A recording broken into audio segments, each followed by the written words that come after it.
How do people do adulting without God? How do people do adulting without believing in something bigger than themselves? Because adulting is incredibly difficult.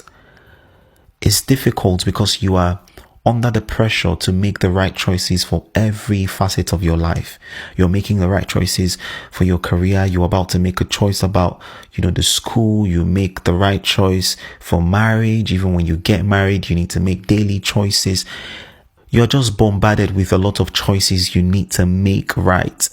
And with every bad choice you make, there is a repercussion that could haunt you all your life. Sometimes, even when you make the right choice, you are still confused. Sometimes, even when you're doing the right thing, you're still anxious, you're still fearful about the future. Sometimes you are worried about things you cannot control. Sometimes you're depressed.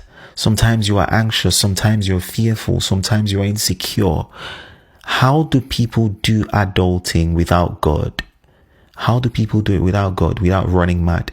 How do people do adulting without losing their minds when they don't have God?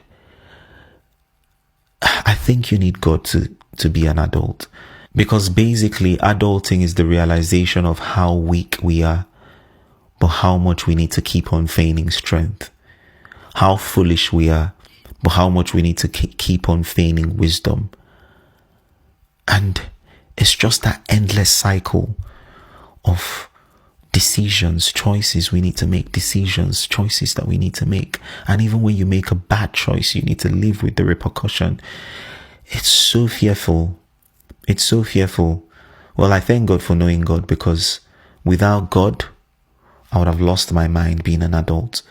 I would have lost my mind. I would have lost it all. I would have committed suicide. I would have killed myself.